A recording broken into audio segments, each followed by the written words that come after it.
Hey, it's Frank, and we're back for another episode of Midnite Snack, and we're back in our Midnite Snack studio, so I'm excited about that, but I'm most excited about today's guest. But before I tell you who it is, Midnite Snack is brought to you by TMG, the McCracken Group.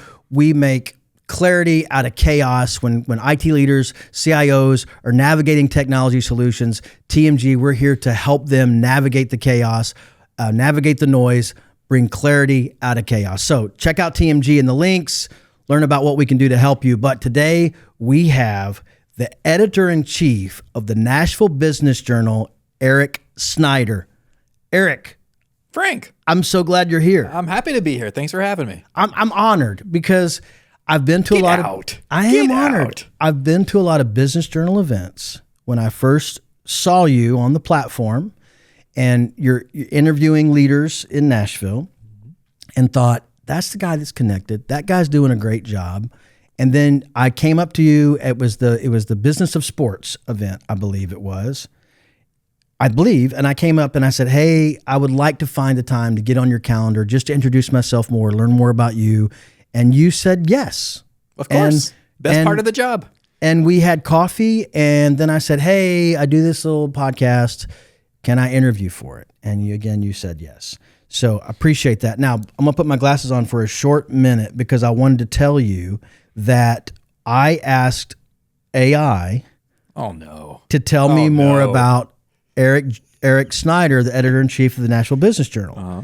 And fittingly, because we did talk quite a bit about AI over coffee. Yeah. Eric Snyder has been with the Nashville Business Journal since 2009. He started covering commercial real estate during one of Nashville's biggest periods of growth, later became managing editor and was named editor-in-chief in 2020. Before that, he covered City Hall for the Leaf Chronicle in Clarksville and earned his journalism degree from the University of Memphis. I have but one note. All right, let's hear it. And I'm thankful, since AI was involved, that I can critique it.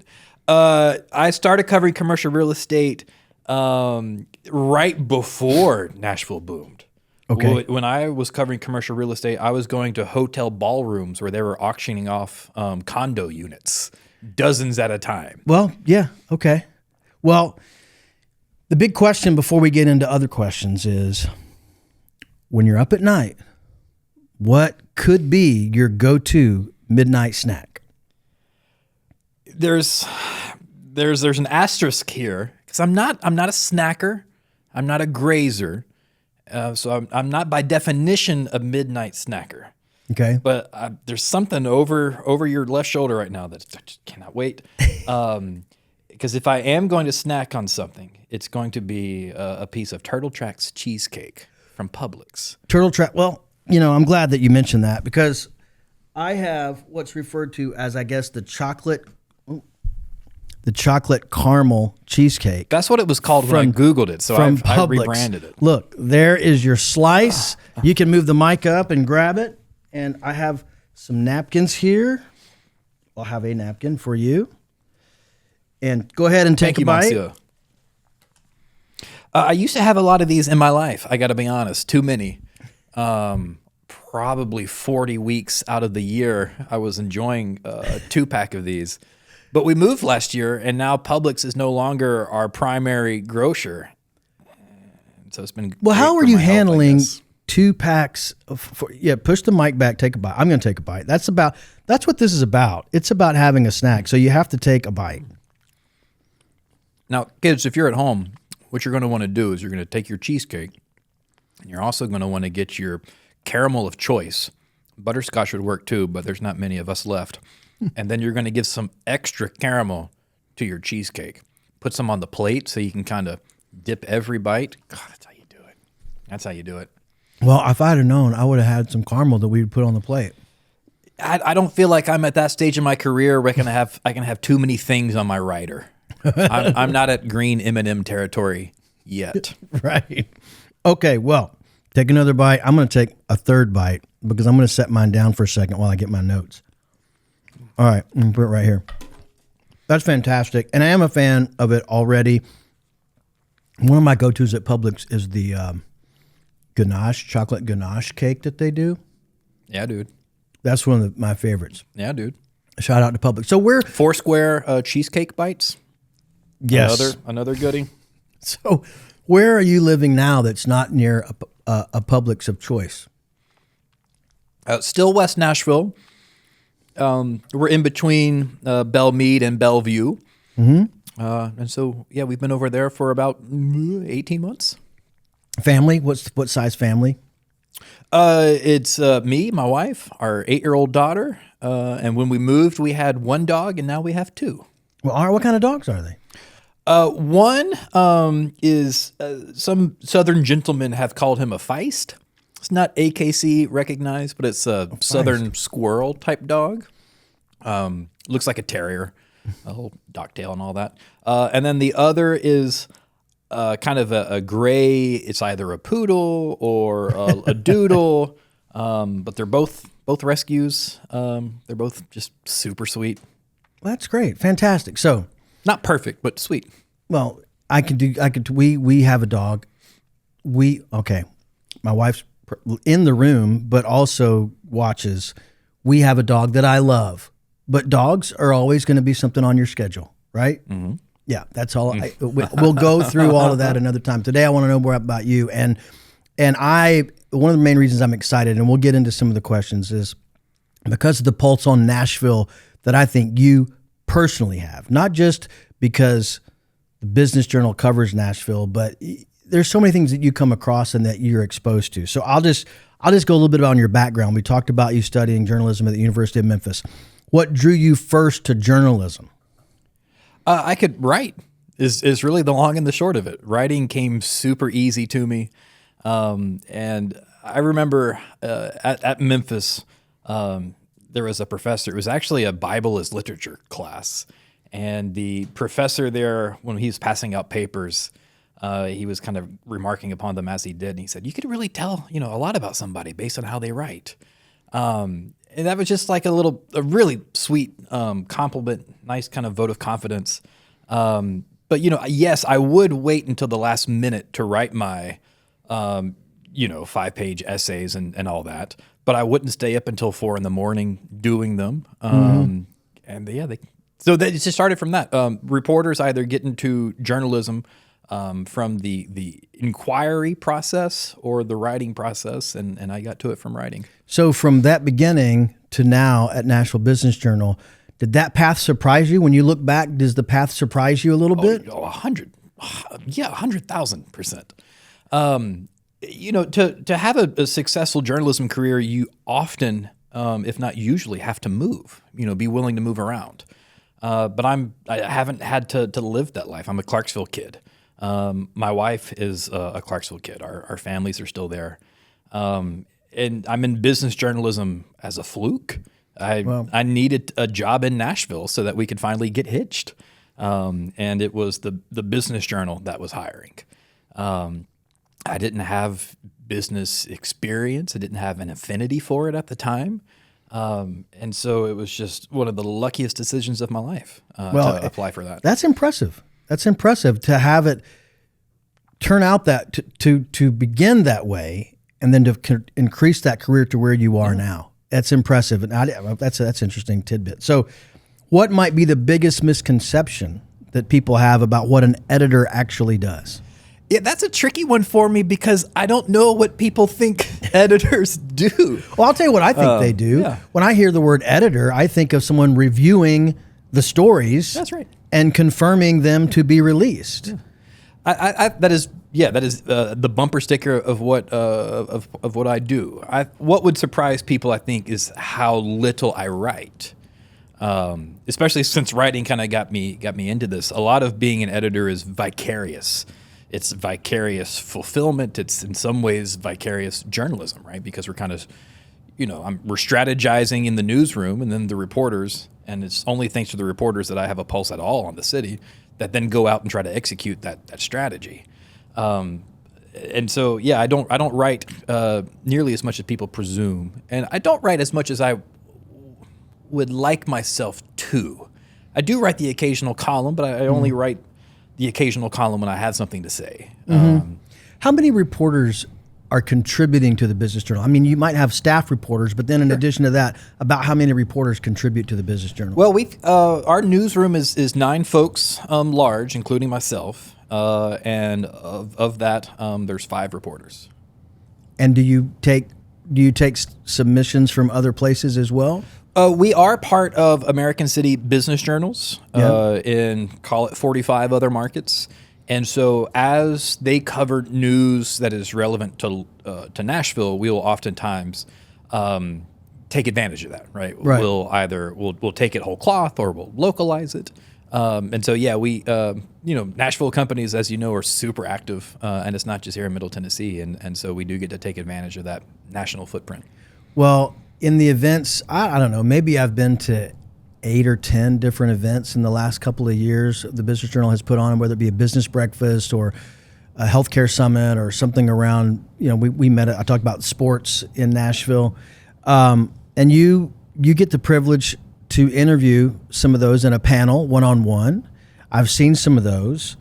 When you've interviewed leaders, what comes across to you that maybe consistently the best leaders have in common? On this podcast, I like to talk about leadership. We won't spend a lot of time on it today, but I want to get your impression on leadership as you're interviewing these leaders in town. So that's a tricky question for me to endorse personality traits, and so I'm gonna give a little bit of a navel-gazing type answer. But some of the people that I have most enjoyed speaking with, and I really do enjoy speaking with almost everybody. I like authentic people, and authentic comes in a lot of different flavors. You know what I mean? People who aren't wearing an ill-fitting suit, so to speak, as far as it relates to them. And I am drawn, and again, this is dodging your question, but I'm drawn to thoughtful people. I'm drawn to people who think about why they work. But there's so many different ways of being successful. Yeah. So many. And I'm sure it is hard to gauge that when you're doing an interview, but you're probably impressed. And I think I don't know where my question is in the order here, but I'll still ask it. Nick, is there someone in the recent past that you've interviewed that you thought, this is a lot of fun, or I'm a little nervous to interview this person, or they come with a reputation, or I just want a nugget of something that went through your brain, or a moment where you're like, I'm talking to X and this is fun for me, or this is intimidating to me. Can you name somebody that comes to mind? I certainly can. And I'm thinking of a lot of people right now. But the one I'm thinking of is an example of that vicariousness, actually. And it's there's a musician in town named Kurt Wagner, who is the band leader of a longtime Nashville band called Lamb Chop. Okay. And our one of our senior reporters, Julia Masters, she and I were brainstorming some story ideas, and I wanted her to tell a story about how, what a changing Nashville looks like to a longtime Nashville musician. And they're kind of an important band just in my own background, because it was the first time I saw a band in a small venue. I saw them play in the Bell Court at year 2000. It was my first time in Hillsborough Village. And they were opening for a band called Yo La Tango, and it was only thanks to Yo La Tango introduced me to hot chicken. Okay. So a band from Hoboken introduced this Clarksville kid to hot chicken, not Princess herself. And so I was really hopeful that Kurt would talk to us, would talk to Julia, and he did. And I like to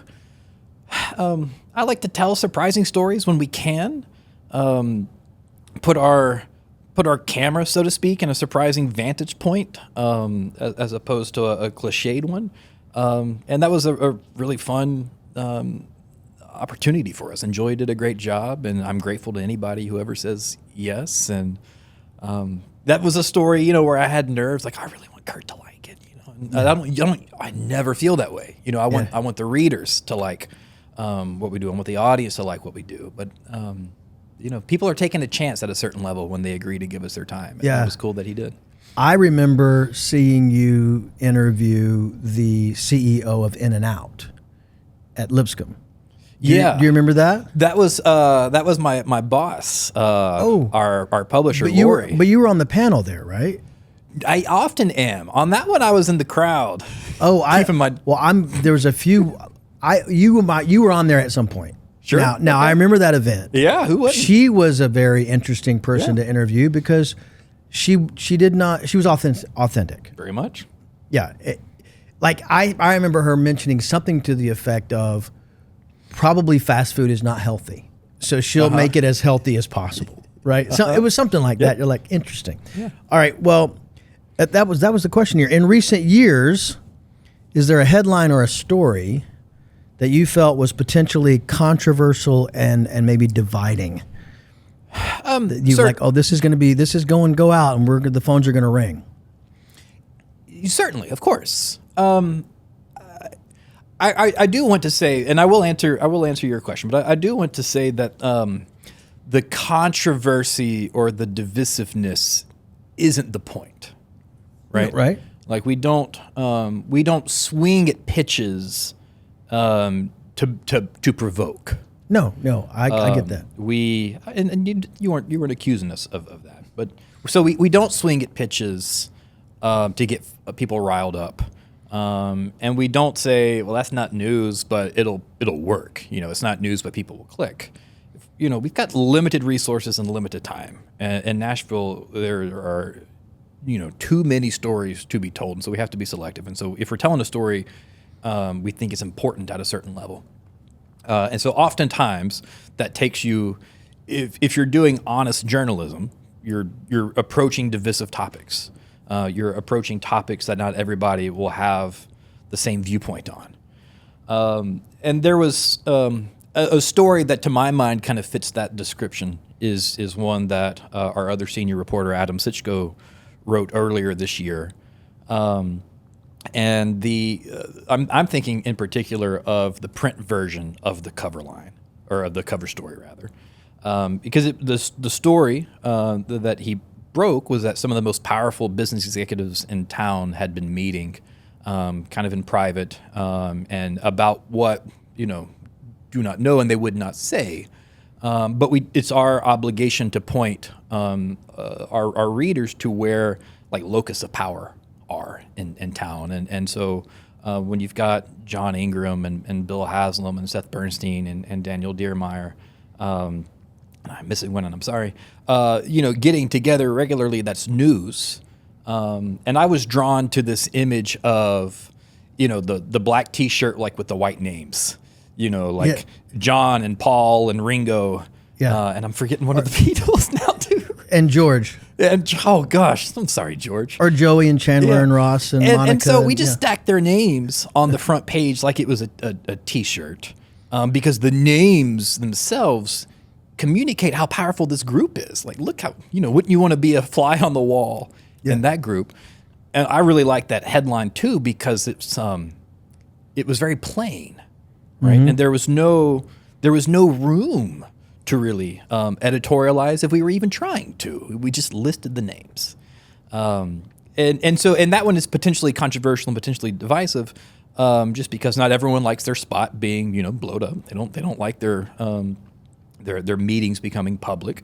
And then also how you react to that story and us making it public is going to depend very much on whether or not you think this is a good or a bad thing. Right. And, we leave, in many stories, they're both, just depending on where you sit. Yeah. Yeah. Well, that's interesting. I want to go back. I don't know if I've read that, but I want to go back. And now I'm going to pivot a little bit to more in the technology space. Mm-hmm.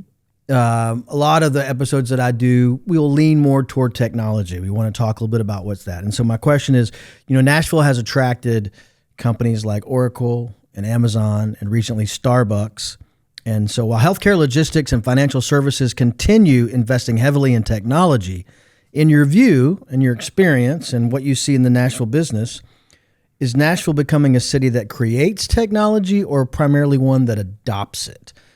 Where do you see Nashville in that? I think we're still the latter. I think we are still primarily an end user. I would love to hear your take on that, but that's still where I see us. And, I'm sure we'll talk about Oracle at some point, and Oracle will change that balance. And that's not to say that there's not cool, original services that are here in Nashville. But I think when you look at the totality, I still think that we are an end user. I think that's a good perspective. I mean, I think it's a valuable one because, see, I am so much in the technology community with the Nashville Technology Council and the Entrepreneur Center and the companies that are, incubating and growing and software companies. Their message is, let's make Nashville a technology hub in this country. Let's make Nashville a sister city to Silicon Valley in that. And I think that there's activity toward that. Sure. But to your point, I don't think we're there yet. I think, but with Oracle coming to town, large companies announcing they're relocating. I was just on a conversation yesterday with one of my technology partners that's in connectivity aggregation, and they're moving their headquarters from California to Nashville. And I'm like, well, a lot of people have been moving their headquarters to Nashville. And so just in the tech space, I think we're getting there, but I think it's a good observation that we're still adopting and not necessarily a creative hub. But I didn't set up any questions around the Elon Musk investment in Nashville and what that's going on, because I don't have enough intel to dig into that. Pardon the pun. Yeah, nice. That was by accident. Nice. But that is another putting Nashville on the map with those kind of investments. So I'll transition back to something we talked about over coffee. Every CIO IT leader I typically speak with is trying to figure out AI, how to adopt AI. From what you're seeing in Nashville companies, are they embracing AI as a competitive advantage? Or are they still cautiously experimenting? This kind of dovetails the question that we just talked about. But where do you see AI coming up in your conversation with businesses? Yeah, I'm still, and our reporters are too, still trying to actively fill that bucket with evidence. We did talk about this particular point. Is I still think it's a little bit hard to get a straight answer out of people. Certainly a straight answer that we can then publish.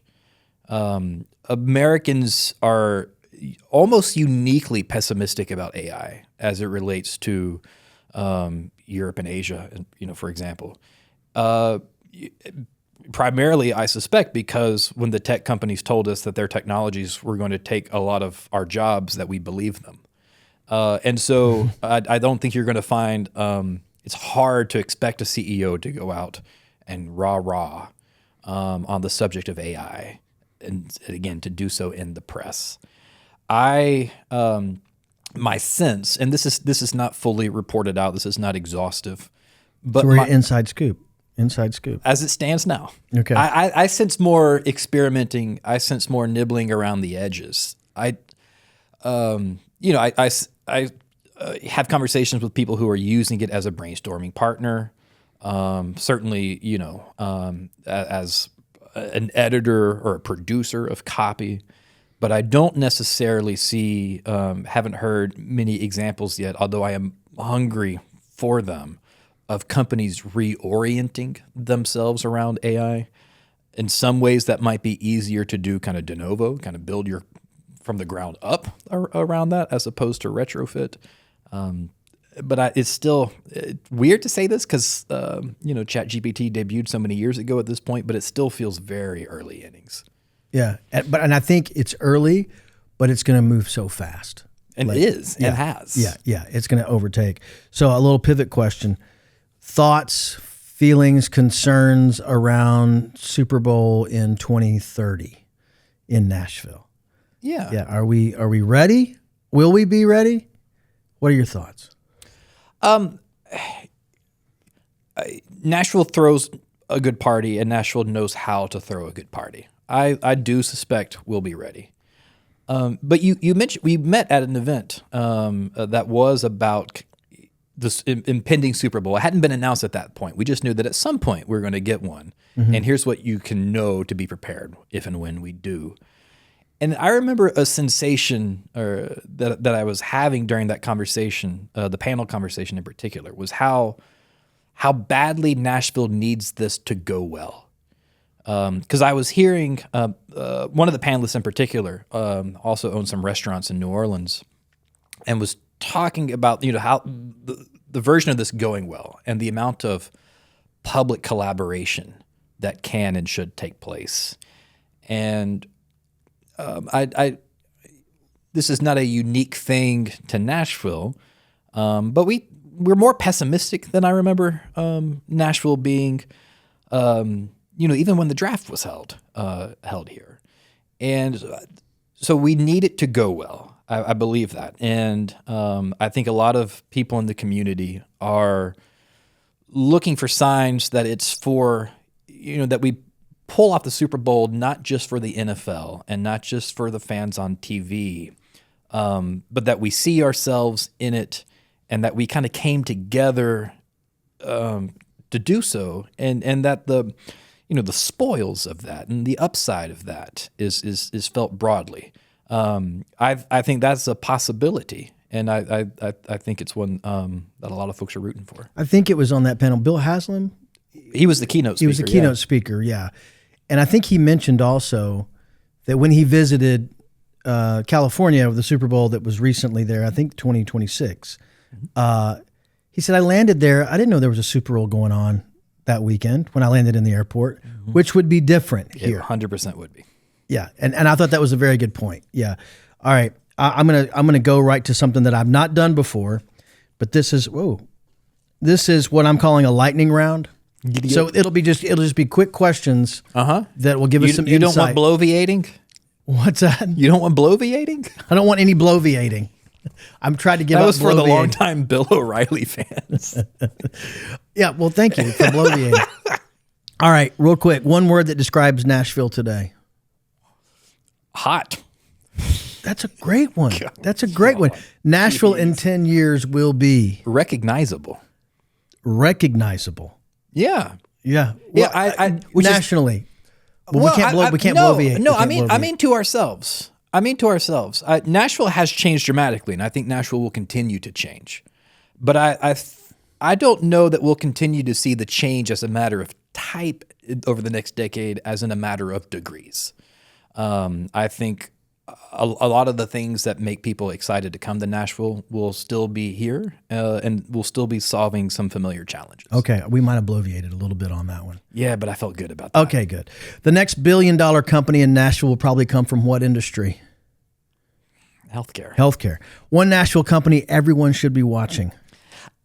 I'm going to pick an established company so that I don't put like the good housekeeping seal of approval on somebody and get misconstrued. Oracle. Nashville company. Okay. One emerging leader everyone should know. Same preamble. Vanderbilt University Chancellor Daniel Diermeyer. Fantastic. New chairman of the Nashville Chamber. Incredibly ambitious chancellor. Okay. One restaurant you recommend to every visitor. Rolf and Daughters. Great. Coffee or bourbon? Scotch. Good answer. Early bird or night owl? Total night owl. Really? Total night owl. Ideally, I'm up till 1 and I'm sleeping till 9. Favorite Nashville place to think? Lately, it's been our backyard because we've got... can we go to Eric's backyard? No. Okay. Because you'll disturb the family of barred owls that I've been enjoying hanging out with. So a place that maybe people could go to think that you would recommend?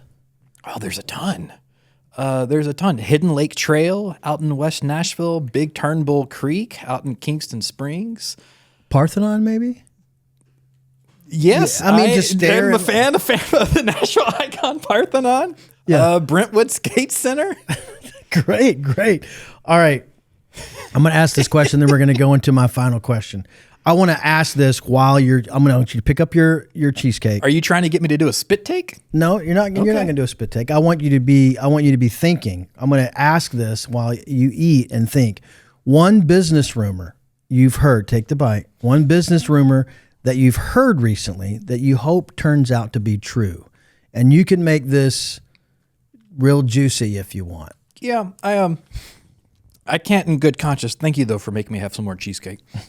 I can't. I don't deal in rumors, so I'm gonna skip that.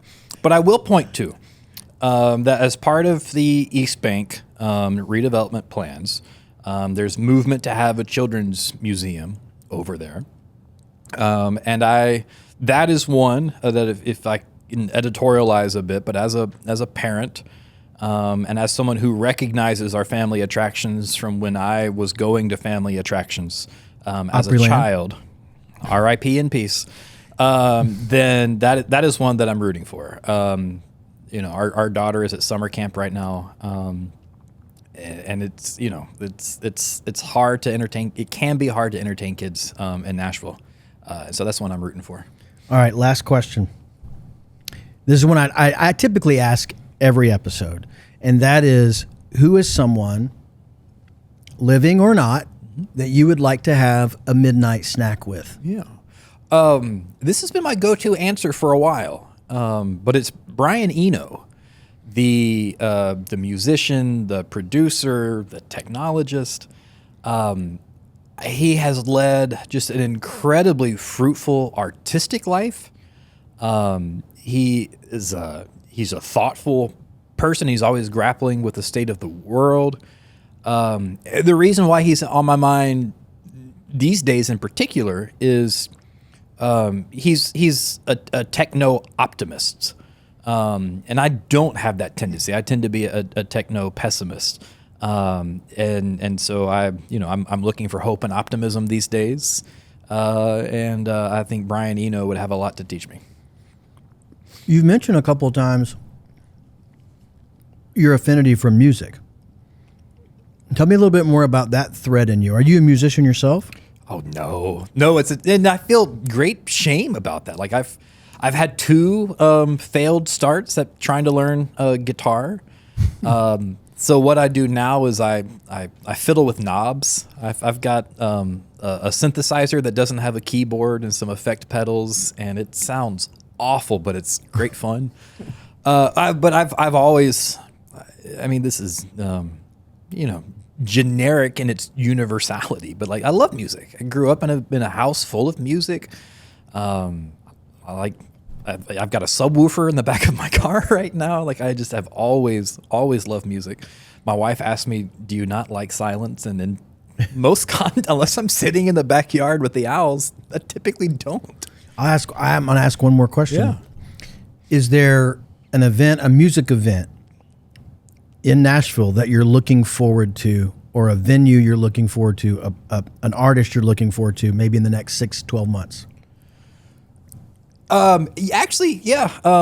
In about 2 weeks, I've never seen this band before. I have seen the lead singer, but in high school, I used to have a T-shirt repping this band. But I will be going to see Pavement at the Ryman later this month, and that's been a long time coming. Well, that sounds fantastic. Going to the Ryman, period, but to see a band that you followed for a long time at the Ryman is a big deal.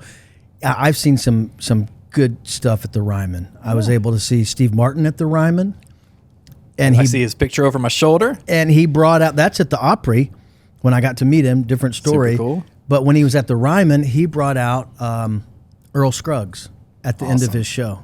Awesome. Who is on the name out front on a plaque. Yeah. So that would have been 2009. But anyway, can I offer a Ryman hot take? Please. Ryman hot take. This is on the way out. As aggressive as I'm going to be in this whole conversation. Ryman Hospitality is exploring a potential sale of Opry Entertainment Group. I did read that. Doesn't mean they're definitely going to sell, but they might, and that would include the Ryman. And I am sure that the new owners will know what a gem that building, that venue, and that space is. Mm-hmm. But I would love for them to install some padding on those pews. Just some padding, some simple padding? I'm a simple man, and I could use some simple padding. Well, you think about it, though. I don't disagree. Wiggle so much at the Ryman. I don't disagree with it maybe being more comfortable, but the history of the hardwood. Oh, 100%. You can't. If you put padding there, then you're not sitting where everybody else sat. Yeah, you are. Yeah, you are. And that is not a dig at the Ryman. What I love about the Ryman that no one phones it in there. Mm-mm. No matter how long they have been on tour, no matter how many nights in a row they've played, even at the Ryman, nobody phones it in there, and what a treat. Yeah, great. Well, I'm going to figure out a way to get some rhyming stuff on here. But Eric, again, thanks so much for being here. Thanks for the me. conversation. You've got some chocolate caramel cheesecake, turtle cheesecake from Publix. Shout out. Thank you all for listening. Again, Midnite Snack brought to you by TMG, the McCracken Group. There'll be information about Eric, the Nashville Business Journal, which you should subscribe to, and TMG in this post. And we'll see you next time.